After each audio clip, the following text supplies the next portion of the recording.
Good morning, friends and PSWs across Ontario and Canada.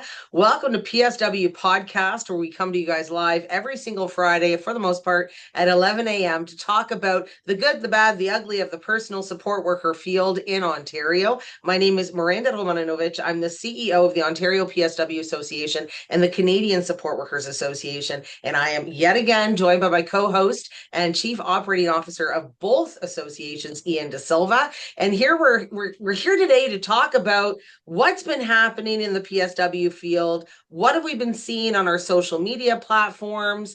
There's been a lot of conversation happening, Ian. Oh, yes. Lots of changes. A lot of conflicting messages I'm finding right now coming out of what our experiences are seeing from our members versus what we're hearing from demand side of PSWs. There seems to be a disconnect where we have a huge shortage of PSWs, but yet PSWs are struggling to find work. Yeah.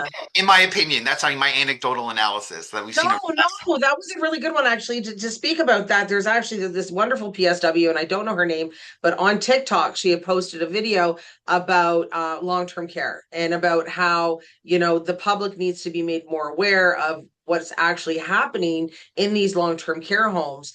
And we did comment on her video and said, because she said there's so many, there's not enough PSWs. And I put on there, well, there's a ton of personal support workers. But what we're hearing from them is that these long-term care homes are not hiring. And that's what we're seeing. Now, she came back saying in her area, that's not the case. And that could be the case anywhere across Ontario. It's going to be different no matter where you go. However, the real we kind of came together on the whole burnt out, not enough people on the floor. What the hell does this 4 hours of care mean? Nobody knows. Even I don't even really understand what the hell it means.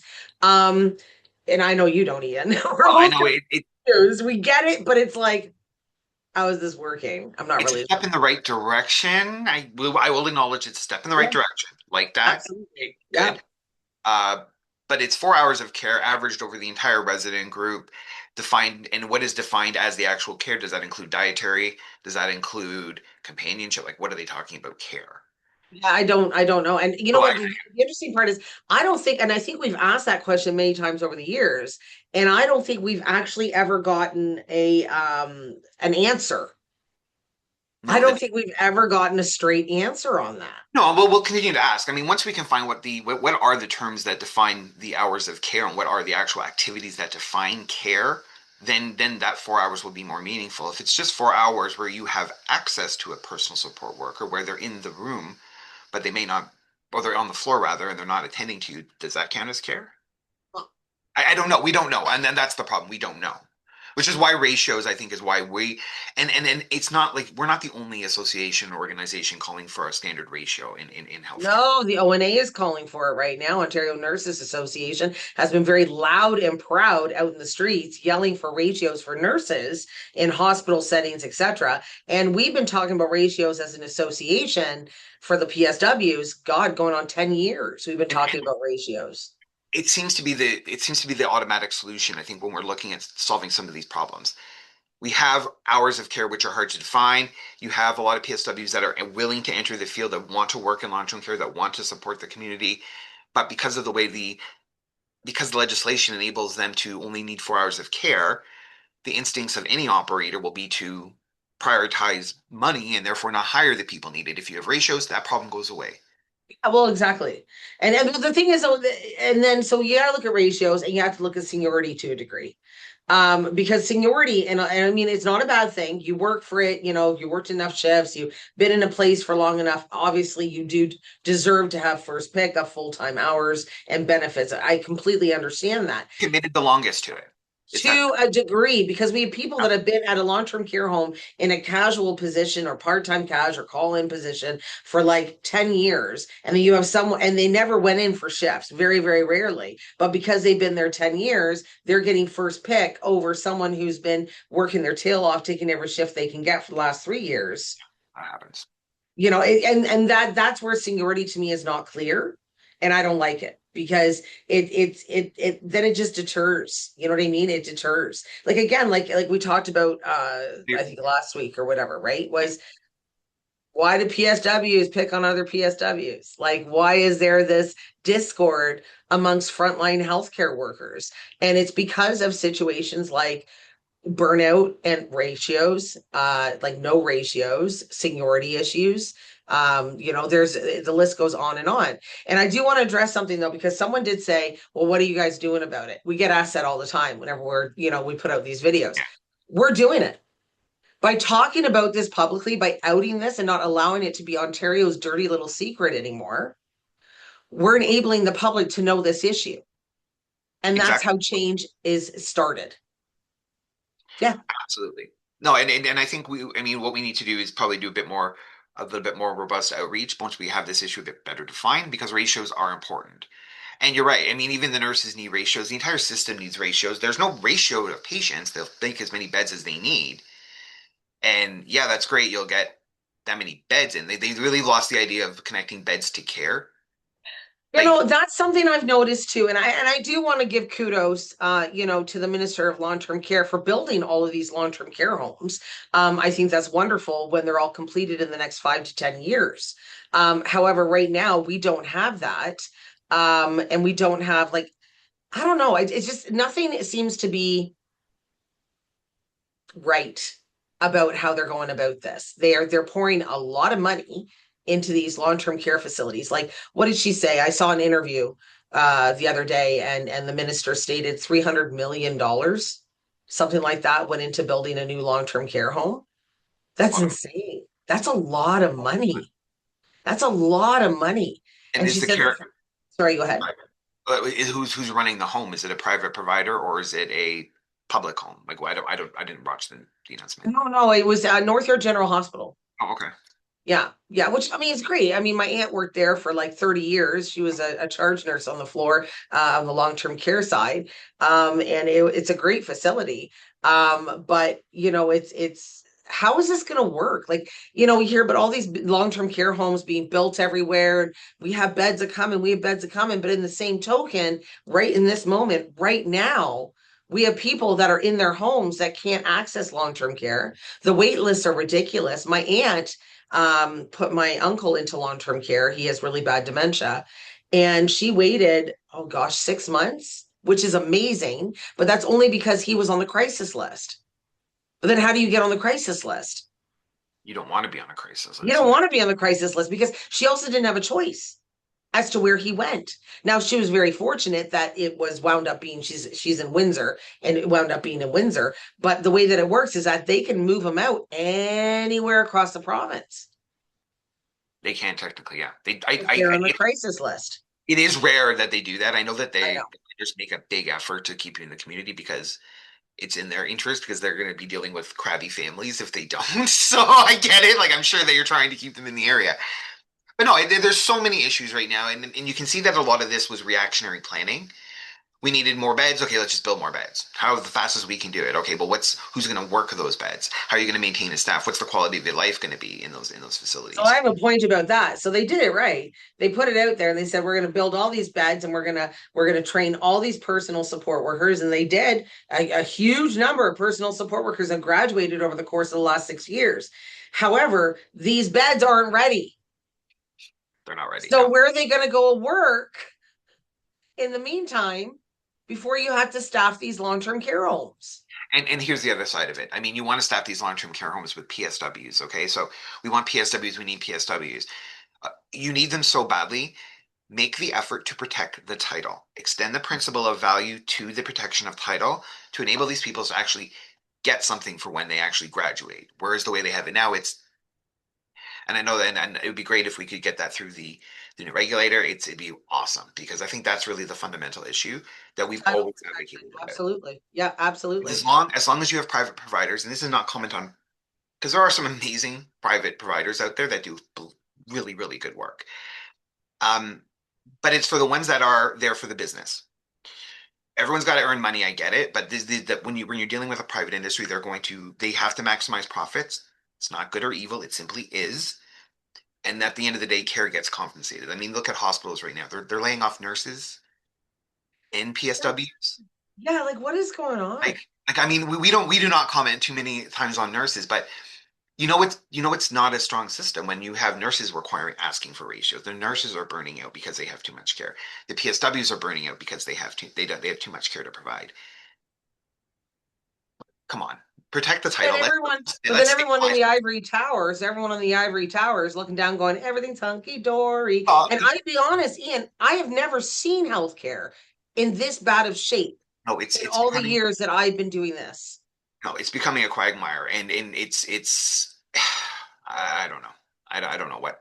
And so they're asking what to do. We got to keep the issue up, keep it alive. We need ratios. We need title protection. This profession needs to be professionalized and recognized as an actual form of profession. Which is why we always ask PSWs. PSW, you need to join your professional association. You need to join the OPSWA. Like joining the nursing association. Nurses, you should be joining your associations, and professional associations play a very important role in building that collective voice. So that's why we're keep. Voice change will not come. We have some wonderful PSWs out there and individuals of the public who, advocate themselves for the PSW profession. And that's wonderful. But one person is not going to move a mountain. It takes a village. It takes an association to move that. And so that's why we say come underneath the association, because it automatically professionalizes you as a personal support worker. And it shows the need for the government to move on that title protection for personal support workers. I mean, we're being regulated. So, like, I don't know how the CEO of Hescapoa is going to do his job if we don't have a set scope of practice and title protection, because right now you have people that are doing the PSW job, our scope, without being personal support workers and not having proper training. That's scary. Well, that ties into the whole thing because they work cheaper than an actual PSW. So there's always going to be a market. That's why these private providers, if there's an opportunity, and this is in long-term care because you have to hire specific people in long-term care, but for other private providers and other agencies, that variable in title means you can save money and you don't need to worry about training, and that person is disposable. That's what it really means. So, and that's why you need title protection. So PSWs, the real PSWs, OPSWA, Hescapoa PSWs, you're competing against people that just come in off the street and say, I'm a PSW today, I need a job. So that's the biggest issue that we think, and it's a root cause of a lot of the other issues in healthcare. Yeah, because a lot of times, like, I'll have conversations with many of our members, as you do, Ian, weekly, and one of the core things that we're seeing is, you each have your own individual issues. And I'm sorry if you feel that we don't necessarily hit on your specific issue that you're dealing with, as a home care PSW or long-term care PSW, et cetera, et cetera. But we have to look at the issues from the bigger picture, because that's how we lobby. That's how you lobby, and that's how you advocate. Not that we're forgetting about it, not that we're not paying attention to it. It's just really hard to go to the government about one PSW issue that's for one singular PSW, and saying, Premier, Monique from Timbuktu is having this one issue with her employee. I can't do that. And I just want everyone to understand that it's not that we don't want to do it. We have brought it up, like we bring up your stories when we talk to government to give examples as to why things have to change. But I cannot go to the government for one singular PSW issue. I just can't. No, but you can go to your NPP for your individual issue and at least have it documented and at least have some follow up and see if there's any assistance. Uh, Exactly. yeah, it is. It's I love it. I seriously, I love it. And for the most part, the PSWs are extremely understandable as to how we do things. I do understand that even though we've been around for 16 years as an association, the whole idea of professionalism and regulation and having all these changes occurring to the PSW field, it can be daunting and you don't necessarily understand all of it. And that's okay. Because for most PSWs, when you're in the workplace, what are you getting hit with? But union, union, union. And that's fine because that's who represents you in your workplace. But we represent you outside of your workplace. So and to me, I like to think of it as like the overall protection of the personal support workers. At work, you have your union, and outside of work, you have your association. I think that's the way they should be looking at it if you have a union. exactly. Um, But it's but but I, it's yeah, back to the title protection just before yeah, we wrap, like I'm not sure if we're wrapping up yet, but before title protection, it's one of those things. I mean, look at it from another professional's point of view. If one is yeah, a professional engineer or one is a professional nurse, it takes a lot of energy for that person to leave that profession and do something else. And the same is true for personal support workers. So the fact that we have all these unregulated, untitled people competing for jobs creates this antagonistic relationship on the front line. So PSWs are always at war with themselves, and I think that's a huge part of the bullying. They're competing, Massive. they're falsely competing for a high demand job, which which makes no sense whatsoever. It's an artificial. They're almost like creating artificial divisions in order to jog the They've op. been doing that forever. Yeah, I know. They've been absolutely doing that forever. I know. Because if you think about it, It's not a the revelation, personal support right? worker, it's not a revelation. Not No, at not for all. us, anyways, not for us. But like I will say, like the PSWs have been constantly divided, being forced to divide.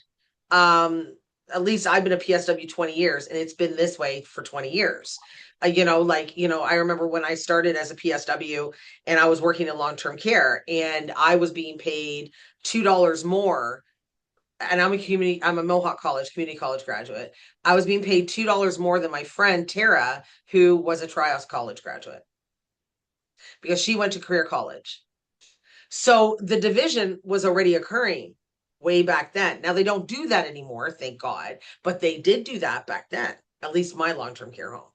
Or you have the PSW, and now you have this whole thing that from HESCAPOA that was not HESCAPOA's doing, it was the Ministry of Health's doing, where if you graduated before 2014, you may or may not have to go back to school to become a personal support worker all over again, Which just because there was no standards necessarily in place at that time.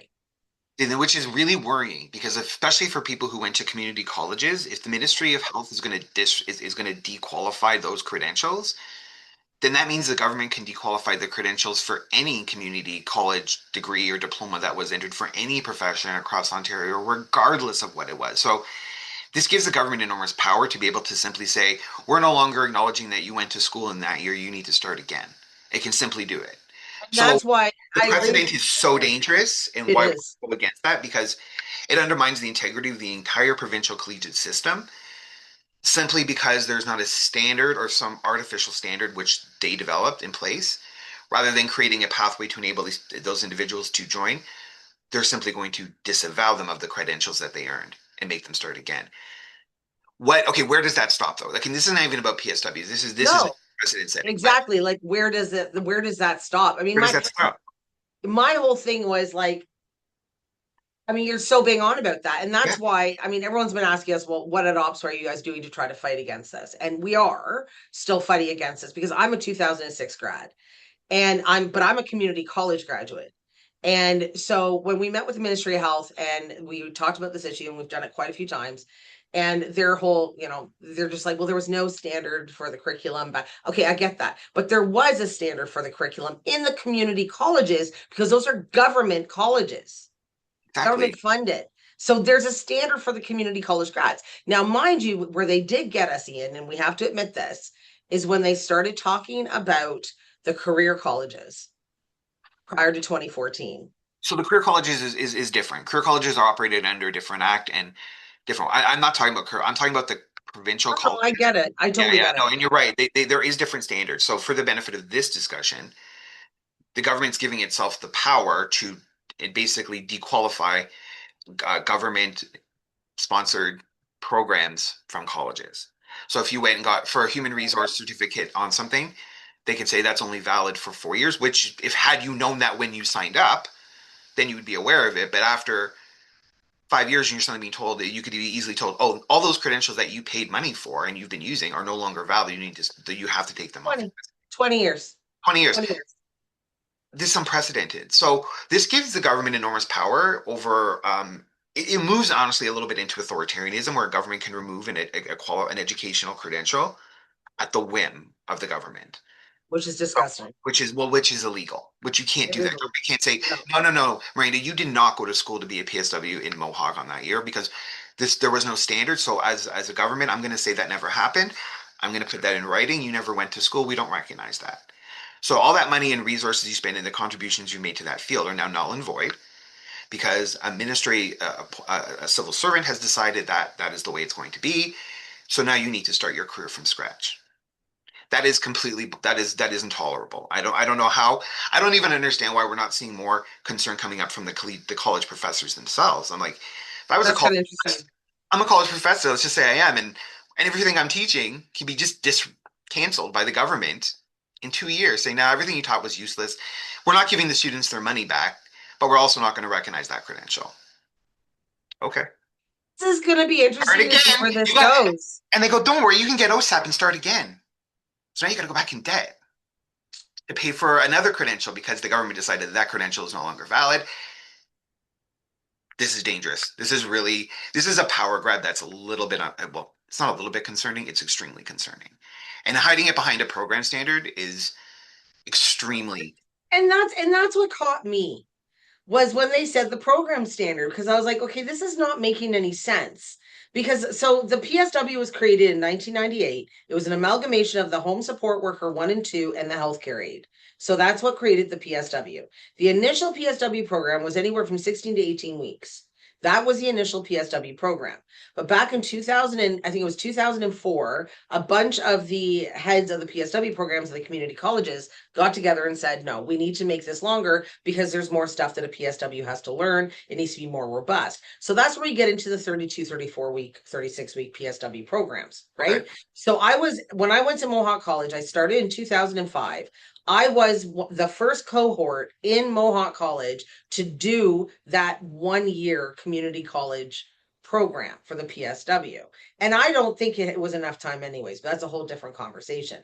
My program, and I have a university degree, and my program was harder and more full than my 4 year university degree at the PSW, doing those 8 months, right? So, okay, granted, great. Most of the programs were like that. It was hardcore. There was no real short programs. I think the shortest program you could get was through the career colleges, and it was 6 months. Now you're looking at there's like a 4 month PSW program or like all this, and so this is where I feel for my fellow PSWs who are in the same bracket as me, being told that we don't know what we're doing. We're the ones that have been in this damn field forever and a day, and we're the ones that are teaching the ones that are coming out now. And the ones that are coming out now, bless you all, I love you, but you do not have the level of training that we did back in the day. You know, you know. It's they Conversation I have had this watered morning it in down. college, that point Yeah, of time. they've watered it down, right? Because of that desperate need for PSWs, which is not fair to the new PSWs that are coming out now, just FYI.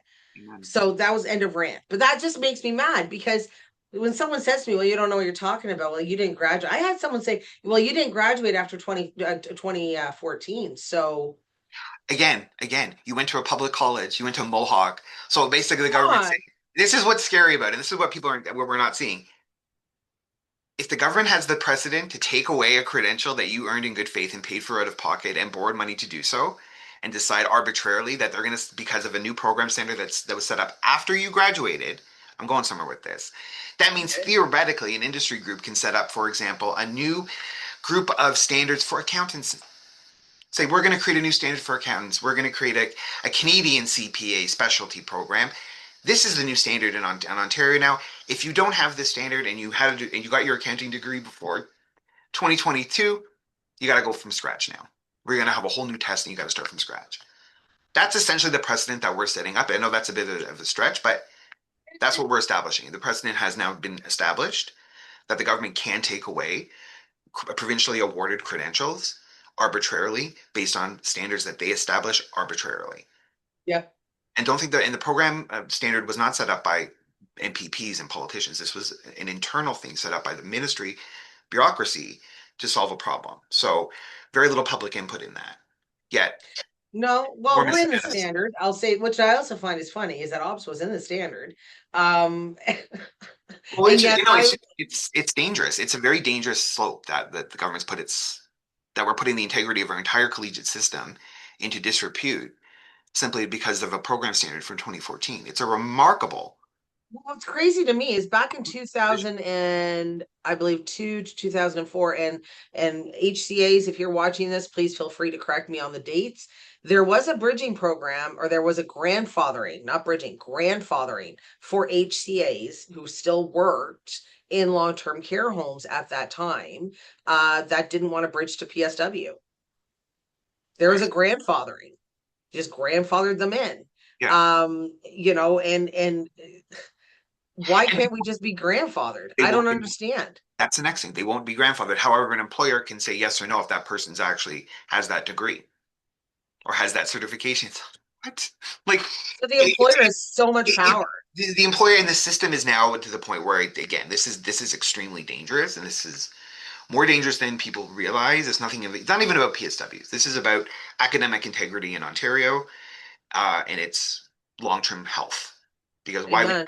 Ontario to study and Well, all I'm going to say is that Ops was going to keep fighting from before 2014, and I'm going to fight tooth and nail to keep my certificate as a PSW. I might not be active in the field anymore, but I think I talk more about PSWs than they talk about themselves because that's my role and that's my profession. But I'm going to fight like hell for each one of the PSWs. Now, like I said earlier, Ian, community college, I could see something happening there where they do back up on it because of the fact it's massively illegal.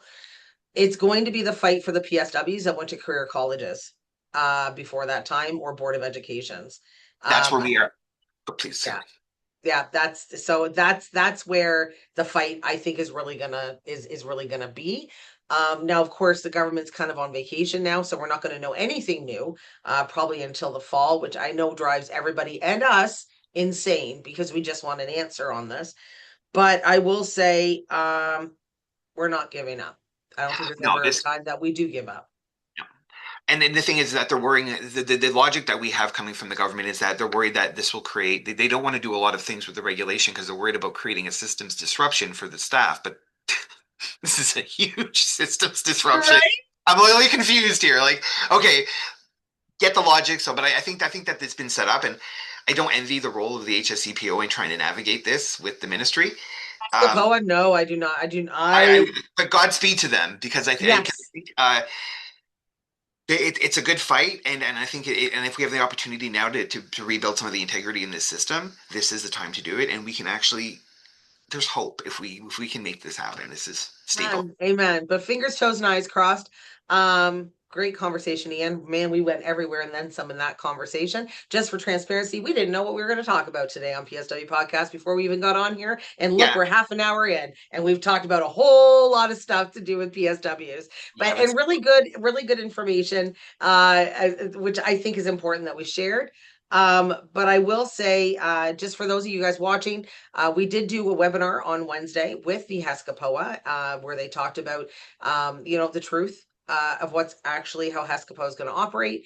You guys can check that out on our YouTube channel, which is under Ontario PSW Association, if you want to see the whole thing.